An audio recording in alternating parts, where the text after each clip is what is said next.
Students, हमने joints वाला topic start किया हुआ है। जॉइंट्स की जो सेकंड क्लासिफिकेशन है, आज हमने उसको देखना है, उसको डिस्कस करना है। फर्स्ट क्लासिफिकेशन हमने प्रीवियस लेक्चर के अंदर डिस्कस की। आज हम सेकंड क्लासिफिकेशन को डिस्कस करेंगे। मैं आप लोग को दोबारा रिमाइंड करवा देता हूं कि सबसे पहले जॉइंट्स क्या होता है कि जॉइंट्स एक ऐसे पॉइंट को कहते हैं कि जहां पर दो बोन्स आपस में कांटेक्ट करती हैं, आपस में कनेक्ट हो रही होती हैं। उस पॉइंट को हम जॉइंट का नाम देते हैं। फॉर एग्जांपल, एक बोन ये है, एक बोन ये है, और ये जो दरमियान वाला पॉइंट है कि जहां पर ये आपस में कनेक्ट हो रही हैं, जो पॉइंट ऑफ कांटेक्ट है इनका, उस पॉइंट को हम जॉइंट का नाम देते हैं। प्रीवियस लेक्चर के अंदर हमने जो जॉइंट की क्लासिफिकेशन पढ़ी वो on the base of degree of movement, यानी कि कितनी डिग्री में कोई मूव करता है आर्गन, उस बेस पर क्लासिफिकेशन थी। आज हम जो नेक्स्ट इसकी क्लासिफिकेशन पढ़ेंगे उसके पीछे, उस क्लासिफिकेशन के पीछे जो बेस है वो स्ट्रक्चर है। स्ट्रक्चर की बेस के ऊपर जॉइंट्स को डिफरेंट कैटेगरीज के अंदर क्लासिफाई किया गया है। सबसे पहली कैटेगरी आ जाती है जिसको हम नाम देते हैं फिब्रियस जॉइंट का। ये जो फाइब्रस जॉइंट्स हैं, ये वो जॉइंट्स हैं कि जिनको हम इमूवेबल जॉइंट्स का नाम भी दे सकते हैं। मतलब कि ये जो जॉइंट्स हैं ये मूव नहीं करते, और इनकी जो बोन्स होती हैं वो आपस में इतनी क्लोजली अटैच्ड होती हैं। फॉर एग्जांपल, ये हमारी खोपड़ी है तो उसकी एक बोन ये है, जबकि दूसरी बोन ये है। तो ये जो बोन है ये आपस में इतनी ज्यादा क्लोजली इम्बेडेड होती हैं कि इनके दरमियान जो कनेक्टिव टिश्यू का काम कर रहा है उसको हम फाइबर्स का नाम देते हैं, और ये मूव नहीं करती। इसको फाइब्रस जॉइंट्स क्यों कहा जा रहा है? क्योंकि दो बोन्स के दरमियान जो कनेक्शन का काम कर रहा है वो फाइबर है। ये फाइबर जो कि दो बोन्स को आपस में, बोन नंबर 1 और बोन नंबर 2, हमारा जो स्कल है इसकी जो बोन्स हैं ये आपस में इतनी क्लोजली इम्बेडेड है, इतनी क्लोज हैं कि इनके दरमियान स्पेस बहुत कम है, और ये धागानुमा स्ट्रक्चर बीच में मौजूद है जिसको हम फाइबर का नाम दे रहे हैं। तो ये जो जॉइंट है, इस जॉइंट को हम नाम देते हैं फाइब्रस जॉइंट्स का। और ये इसके अंदर मूवमेंट नहीं होती। ये जो फाइबर है ना, ये कनेक्टिव टिश्यू का काम कर रहा है इन दो बोन्स के दरमियान। इनके अंदर मूवमेंट नहीं होती, ठीक है, नो मूवमेंट। उसके बाद इसकी जो एग्जांपल है वो स्कल है, मैंने आप लोग को पहले भी बताया। और उसके बाद हमारे टीथ हैं। ये जो टीथ हैं आप देखेंगे ये रेंज है, उसके बाद यहाँ पर ये टीथ है। ये टीथ जो है ये एक सॉकेट के अंदर लगे हुए हैं, मतलब जॉस के अंदर लगे हुए हैं, जबड़े के अंदर ये टीथ लगे हुए हैं। तो ये टीथ मूव नहीं करते बल्कि अपनी जगह पर ही रहते हैं, कि जहां पर ये एक दूसरे के साथ अटैच है, इनके दरमियान एक दूसरे के साथ अटैच है with the help of a fibre. ठीक है, तो इनको हम क्या नाम देते हैं कि ये जो जॉइंट है, इस जॉइंट को हम क्या नाम दे रहे हैं? फाइब्रस जॉइंट का। ठीक है, कि जो दो बोन्स को फाइबर के थ्रू कनेक्ट किया जा रहा है, कनेक्टिव टिश्यू जो है वो फाइबर है, उस जॉइंट को हम नाम दे रहे हैं फाइब्रस जॉइंट का। उसके बाद आगे सेकंड टाइप आ जाती है जिसको हम कार्टिलेजिनस जॉइंट कहते हैं।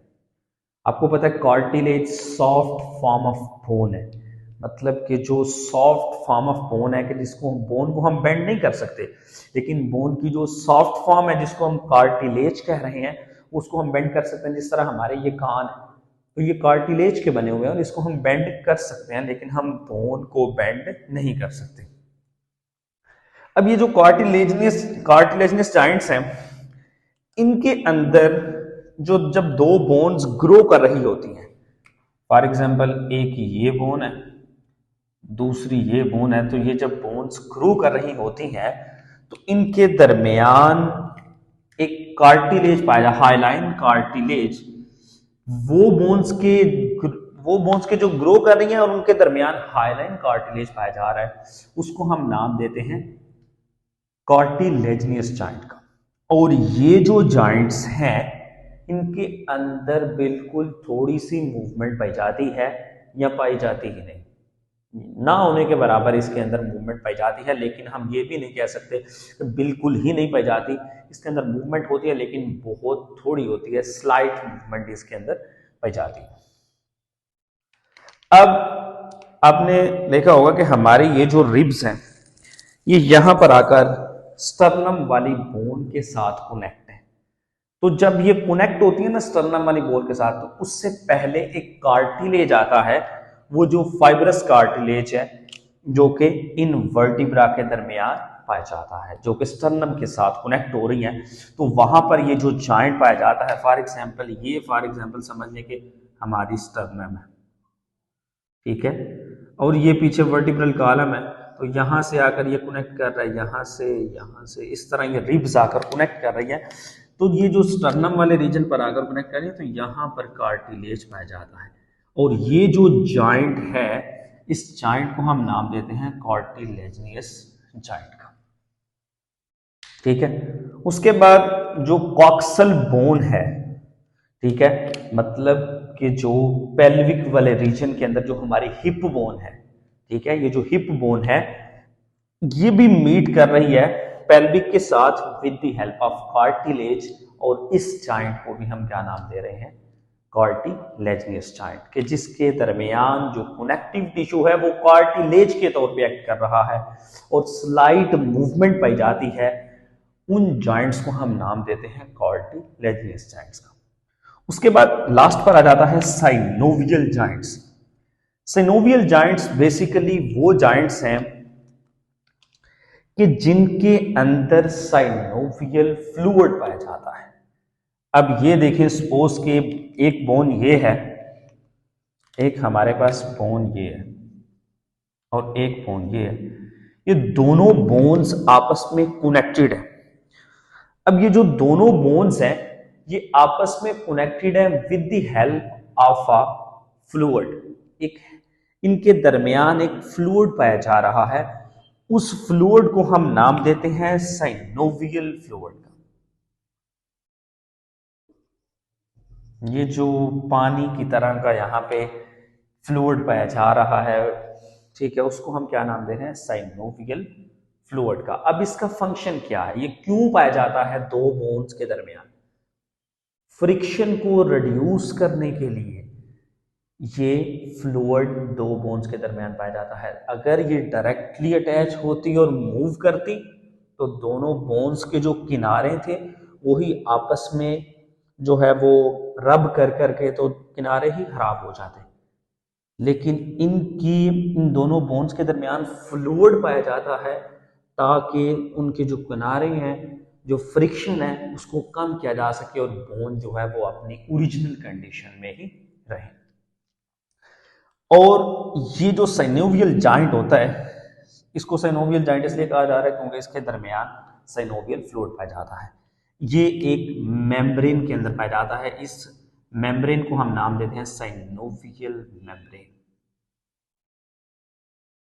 और ये जो बाहर एक इसके बाहर जो वाल बनी हुई है इसको हम नाम देते हैं फाइब्रस कैप्सूल का, ठीक है।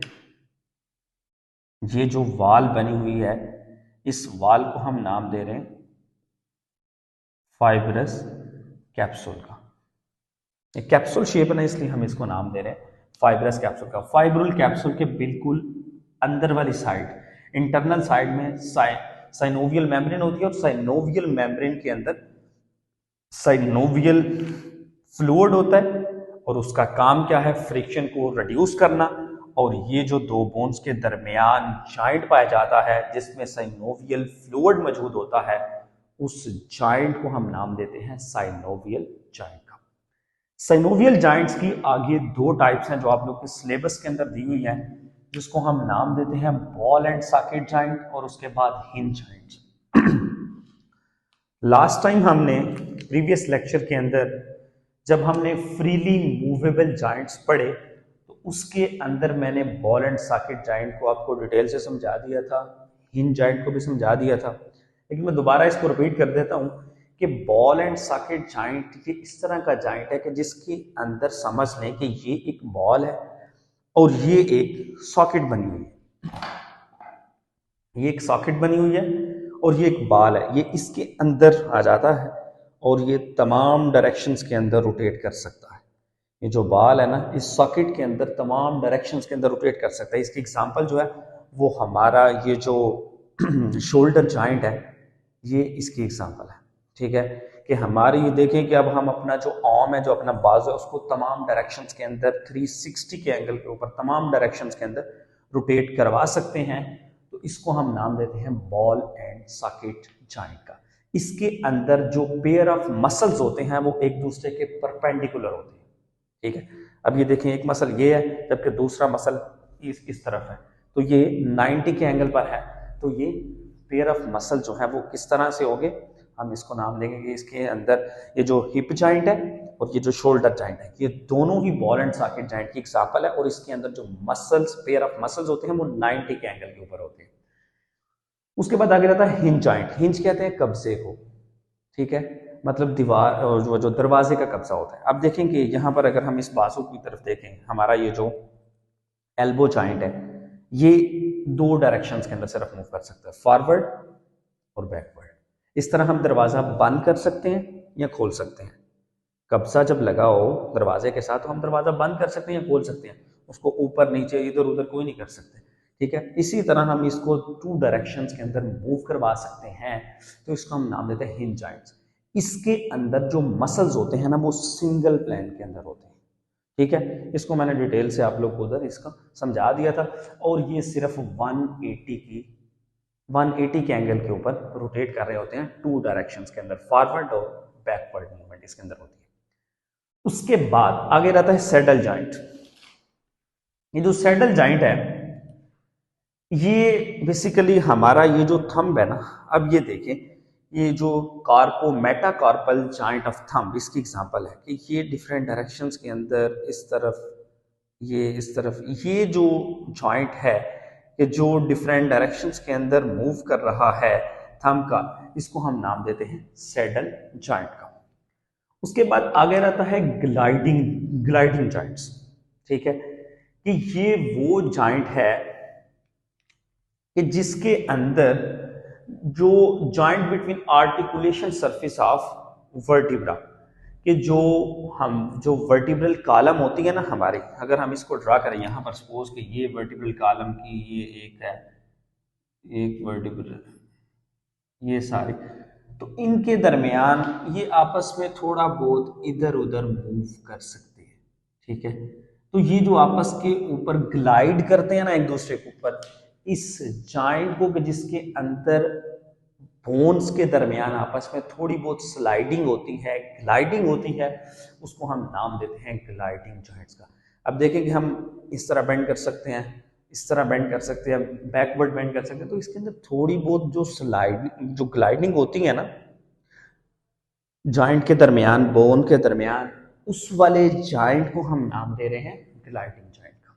उसके बाद एलिप्सोडियल जॉइंट, ये वो जॉइंट है कि जो स्कल और फर्स्ट वर्टिब्रा के दरमियान होता है। फॉर एग्जांपल आप सपोज के ये एक ह्यूमन स्कल है और ये उसका फर्स्ट वर्टिब्रल कॉलम है, इसके दरमियान ये जो जॉइंट पाया जाता है, इसके दरमियान ये जो जॉइंट है, इस जॉइंट को, ये स्कल है और ये फर्स्ट वर्टिब्रा है, वर्टिब्रल कॉलम, ये हमारी जो रीढ़ की हड्डी के पहला जो वर्टिब्रा है, उन दोनों के दरमियान जो जॉइंट पाया जा रहा है उसको हम एलिप्सोडियल जॉइंट कह रहे हैं। अब देखेंगे हम कि अपनी नेक को रोटेट करवा सकते हैं आगे पीछे, ठीक है ना, डिफरेंट डायरेक्शंस में मूव करवा सकते हैं। तो ये किसकी वजह से, ये फर्स्ट वाले वर्टिब्रा और स्कल का आपस में जो जॉइंट पाया जाता है उसकी वजह से, और इस जॉइंट को हम नाम देते हैं एलिप्सॉइड जॉइंट। उसके बाद पाइवट जॉइंट है। पाइवट जॉइंट क्या है कि ये जो फर्स्ट वर्टिब्रा है और ये जो सेकंड वर्टिब्रा है, ये फर्स्ट हो गया और ये सेकंड हो गया, इन दोनों के दरमियान ये जो जॉइंट पाया जा रहा है, इन दोनों के दरमियान इस जॉइंट को हम नाम दे रहे हैं पाइवट जॉइंट का। मतलब कि हम इस तरफ मूव कर सकते हैं, इस तरफ, तो ये किसकी वजह से कर रहे हैं? पाइवट जॉइंट की वजह से। और ये फर्स्ट और सेकंड वर्टिब्रा की वजह से कर रहे हैं। स्कल और फर्स्ट वर्टिब्रा के दरमियान जो जॉइंट पाया जाता है वो एलिप्सॉइड जॉइंट, फर्स्ट वर्टिब्रा और सेकंड वर्टिब्रा के दरमियान जो जॉइंट पाया जाता है उसको हम पाइवट जॉइंट का नाम देते हैं। ये था आज का हमारा टॉपिक। बेसिकली ये जो टाइप्स है ना, ये जो साइनोवियल जॉइंट्स है, इसकी दो टाइप्स हैं, बॉल एंड सॉकेट जॉइंट और हिंज जॉइंट। ये जो बाकी सारी टाइप्स हैं, ये जो पहले लास्ट टाइम हमने क्लासिफिकेशन पढ़ी उसके मुताबिक, उसका डिस्क्रिप्शन जो है ना, और उसका जो लिंक है वो डिस्क्रिप्शन में प्रोवाइड कर दिया जाएगा। ये जो सारी ये जो टाइप्स हैं इसके जॉइंट्स की, ये फ्रीली मूवेबल जॉइंट्स के अंदर आ रही हैं, ये जो आपस में फ्रीली मूवेबल कर सकते हैं, जो कि हमने प्रीवियस लेक्चर के अंदर पढ़ा। यहाँ तक अगर आप लोगों का कोई क्वेश्चन है तो वो आप लोग पूछ सकते हैं, बाकी इंशाल्लाह नेक्स्ट लेक्चर के अंदर हम डिस्कस